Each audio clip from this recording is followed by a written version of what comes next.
Buenas tardes, vamos a empezar la clase rezando al Espíritu Santo. Ven, oh Santo Espíritu, llena los corazones de tus fieles y enciende en ellos el fuego de tu amor. Envía tu Espíritu y serán creados y renovarás la faz de la tierra. Oh Dios, que instruiste los corazones de tus fieles con la luz del Espíritu Santo, hacenos conocer las cosas rectas y gozar siempre de sus divinos consuelos. Por Jesucristo nuestro Señor. Amén.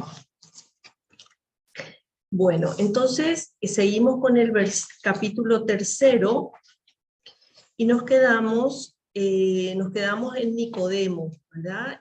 Porque seguimos su historia. Es Nicodemo que se acerca al Señor y le dice que quiere saber, ¿verdad? Quiere saber de dónde sale su fuerza para hacer los milagros, ¿verdad? Y como hace los milagros, está que cree en él, ¿verdad? Pero como que le falta fe. Entonces ahí Jesús le dice que tiene que nacer de nuevo. Eso fuimos profundizando en la clase pasada, ¿verdad? Que tiene que nacer de nuevo, y después le dice que siendo el maestro, ¿cómo no sabe? Porque el Nicodemo le pregunta, ¿cómo siendo grande voy a volver a nacer? ¿verdad? Entonces ahí le contesta Jesús eso, que como él no sabe si es maestro, ¿verdad? Y llamándole de esa manera a la conversión, a la humildad, ¿verdad? Porque como que le llamó la atención a Nicodemo, que como él no sabía eso, ¿verdad? Entonces esa situación habrá sido un poco incómoda, ¿verdad? Pero justamente es el modo en el que Jesús le movió a esa humildad de sentirse discípulo, de sentirse alumno, ¿verdad? Siendo maestro de Israel, él se sintió alumno y le preguntó, ¿cómo hago eso? ¿Cómo se hace eso? ¿verdad? Entonces ahí Jesús le responde claramente que es el único modo es naciendo de nuevo a través del bautismo. ¿verdad? A través del bautismo, que es esa venida del Espíritu Santo en el alma, para trabajar el alma de manera a hacerla igual o parecida, lo más parecida posible, a Cristo. ¿verdad? O sea, ese es el objetivo, ¿verdad? Del Espíritu Santo. Entonces, Jesús lo que le dice es que habla de las cosas del cielo porque Él es del cielo, ¿verdad? Y usa el lenguaje que se usa en el cielo, ¿verdad? Pero hay algunos incrédulos. ¿no? Hablamos la clase pasada también de la fe y de la humildad, ¿verdad? Esas dos virtudes tan importantes para el cristiano, que no nos puede faltar. No nos puede faltar, tenemos que ver el modo de crecer en ellas, no solamente eso no nos puede faltar, sino que además tenemos que crecer continuamente en esas virtudes. En la fe, que es ese reconocimiento, ese aceptar a Cristo en nuestra vida, ¿verdad? Que es hacer su voluntad. ¿verdad? Bueno, y después, acá dice en el versículo 13, dice, nadie ha subido al cielo sino el que bajó del cielo, el Hijo del Hombre. ¿verdad? Ahí es una afirmación solemne que hace Jesús de manifestándonos los secretos de Dios. ¿verdad? Y hacer relación al Hijo del Hombre. El Hijo del Hombre es el modo en el que en el Deuteronomio se nombraba a el Mesías, a Cristo el Mesías, ¿verdad? Entonces, al decir, bajo del cielo, el Hijo del Hombre, hacía relación a él, que era el Mesías, ¿verdad? O sea, nuevamente está como aclarando, haciendo relación al Antiguo Testamento, de manera que ellos caigan en la cuenta de que era el Mesías, de que Jesús es el Mesías, ¿verdad? Y entonces,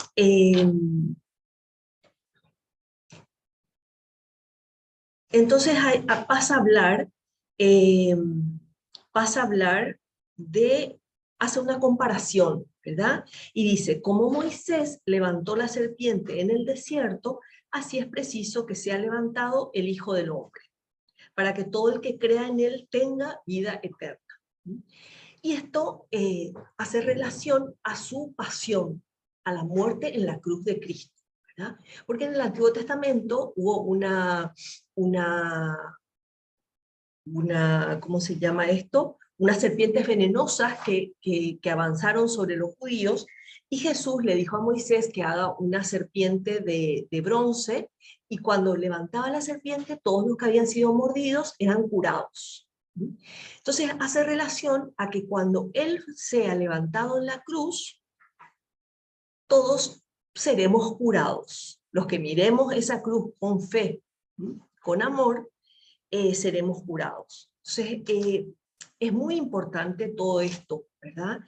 Porque es el modo en el que vamos a ser salvados. El buen ladrón fue el primero en salvarse a través de la cruz de Cristo. Porque él le dijo a Jesús, acuérdate de mí cuando estés en tu reino. ¿verdad? Y Jesús le dijo, hoy mismo estarás conmigo en el paraíso. Entonces se salvó por la fe que tuvo en Jesús, creyó en él y le pidió que le salve. ¿verdad? Entonces, lo que hizo Jesús fue tomar nuestra naturaleza humana para mostrarnos los misterios ocultos de la divinidad. ¿verdad? Y esto es muy importante porque fue para librarnos del pecado. Eso que, bueno, repetí, a base de repetir, Dios quiera que nos penetre, ¿verdad? Nos penetre más. Entonces, nos libra del pecado y de la muerte eterna. Porque hasta el momento que Jesús murió en la cruz, nadie podía entrar en el cielo. Recién a partir de la muerte de Cristo en la cruz, se abrieron las puertas y se pudo el hombre, ¿verdad?, entrar al cielo. Entonces, para librarnos del pecado y de la muerte eterna, tenemos que mirar la cruz con fe y aceptar la cruz de cada día. Y acá un inciso, ¿verdad? Estamos en la tierra no como una llegada y una meta, sino como un punto de partida. Estar en la tierra es para llegar, para que caminando en ella lleguemos al cielo, que es la vida para siempre.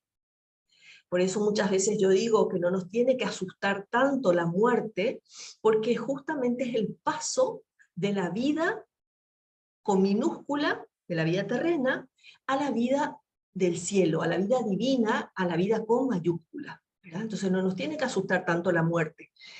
Por supuesto que el cariño y el amor a las personas nos hacen que ese paso sea costoso, ¿verdad? Porque es una separación, pero una separación temporal, ¿no? Porque la vida se acaba para todos, ¿verdad? Entonces, aceptar la cruz de cada día supone vivir en el mundo aceptando los dolores y los pesares que hay en este mundo, por amor a Dios, ofreciéndole el esfuerzo, el dolor, el trabajo, ofreciéndole todo. Entonces, ahí todo lo nuestro se une a Cristo, se une al sacrificio de Cristo en la cruz, que es constante y perenne, eterno, ¿verdad? Para nosotros, hace 2000 años que Jesús murió en la cruz. Pero en realidad, Jesús, para Dios, es un constante y eterno presente. Entonces no sabemos cómo se hace, pero Jesús está resucitado y ascendió a los cielos, pero está muriendo por cada alma que nace a esta tierra, ¿verdad? En esta tierra más bien. ¿verdad? Entonces, en resumen de esta parte, la fe supone un itinerario, un camino. En primer lugar, tenemos que reconocerle como Hijo de Dios, reconocerle como Mesías. Si yo le reconozco como Mesías, acepto su sus palabras, acepto lo que dijo, acepto lo que me invita a vivir, ¿verdad? Los 10 mandamientos, las bienaventuranzas, esa vida cristiana que Jesús me propone, ¿verdad? Reconocerle como hijo de Dios.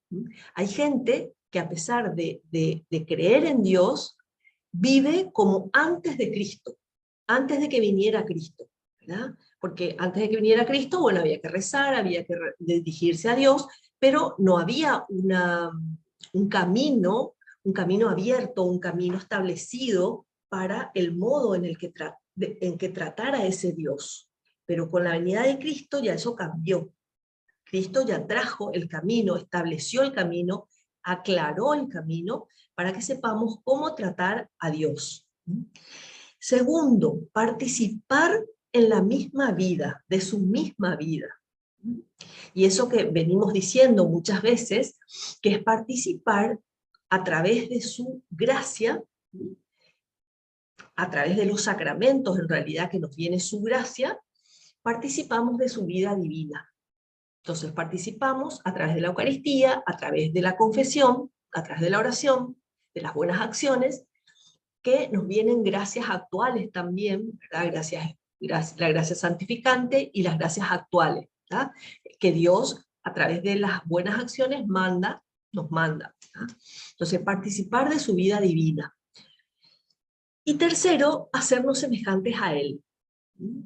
Que decíamos, el Espíritu Santo tiene esa misión de convertirnos en otros Cristos, hacernos Cristo a cada una. Y eso no es fácil para nosotras. Para Dios es, en un abrir y cerrar de ojos nos puede convertir, pero cuenta con nuestra libertad. Cuenta con que nosotros tenemos defectos, tenemos limitaciones, tenemos pecados, y todo eso contra todo eso tenemos que luchar para hacernos semejantes a Cristo. Por eso decimos que principalmente hacernos semejantes a Cristo es amar como Cristo ama. Por eso decíamos también que venimos a la tierra a aprender a amar, ¿verdad? A aprender a amar. Bueno, entonces seguimos acá, dice, te leo.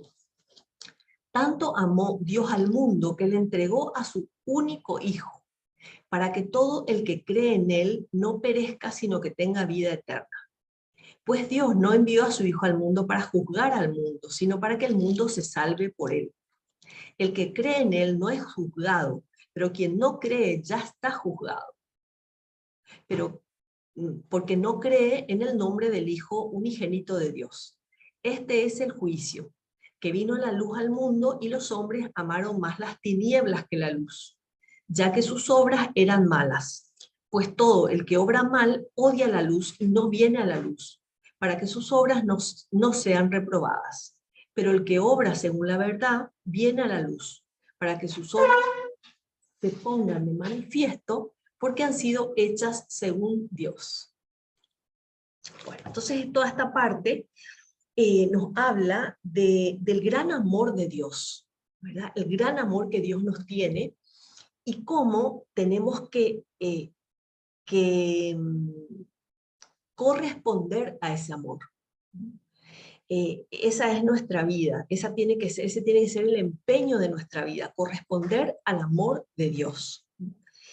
Y cuando no nos sale, cuando hacemos mal, cuando nos equivocamos, cuando cometemos pecados, Dios nos espera como le esperaba al hijo pródigo, para darnos un abrazo de bienvenida, un abrazo de amor. Y el hombre, por eso, realmente el hombre no puede vivir sin amor, porque nació por amor y para amar, nació por amor de Dios. Y es lo que le da sentido a nuestra vida, ¿verdad? Por eso a veces la gente pone el cariño, el amor a sus hijos, pone ahí el sentido de su vida, ¿verdad? Son el amor de mi vida, son el sentido de mi vida. En realidad, sí, porque es el amor, ¿verdad? Pero en primer lugar tiene que estar el amor a Dios. Entonces Dios nos muestra la grandeza y la dignidad del hombre, porque se hace uno, se hace hombre, ¿verdad? Y el valor que el hombre tiene a los ojos de Dios es tal, es tan grande, que mereció que Dios mismo se hiciera hombre para redimirnos, ¿verdad? Bueno, y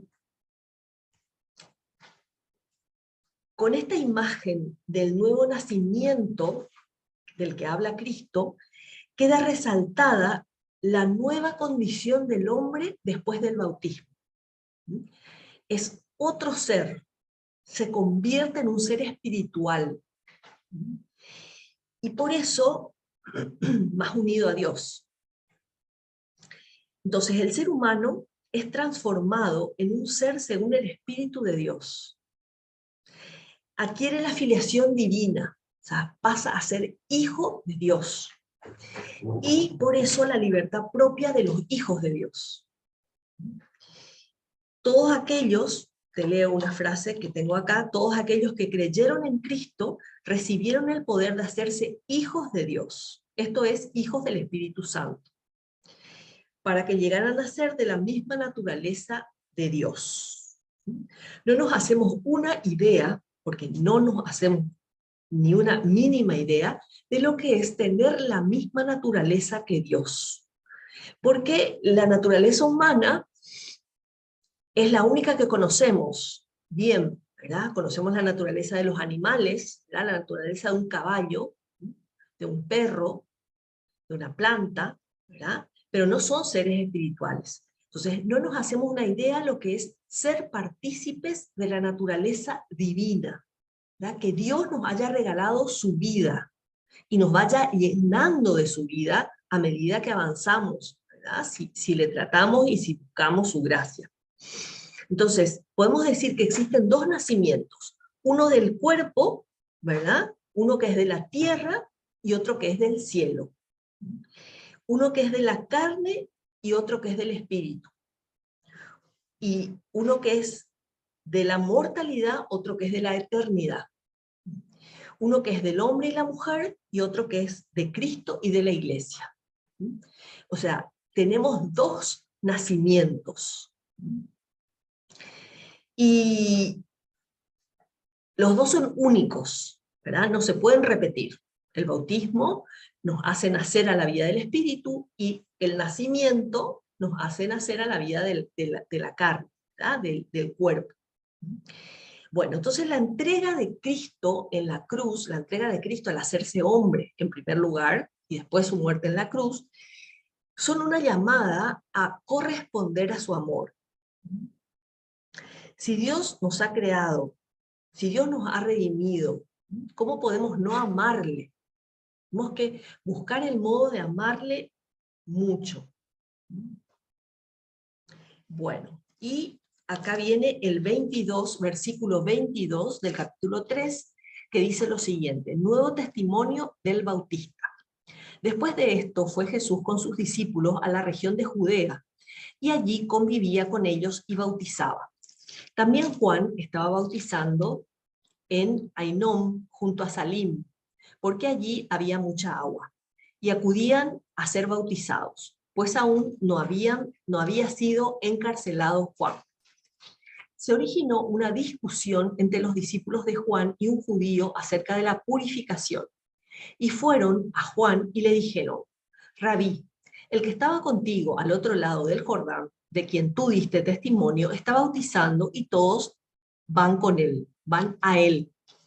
Respondió Juan: no puede el hombre apropiarse nada si no le es dado del cielo. Vosotros mismos me sois testigos de que dije: yo no soy el Cristo, sino que he sido enviado delante de él. Esposo es el que tiene la esposa. El amigo del esposo, el que está presente y le oye, se alegra mucho con la voz del esposo. Por eso mi gozo se ha colmado. Es necesario que él crezca y que yo disminuya. Bueno, hasta ahí. Entonces, esta parte es, San Juan vuelve a aclarar a los discípulos que le seguían a él, ¿verdad? Vuelve a aclarar que él no es el Mesías, Vuelve a aclarar y poniéndose en su lugar.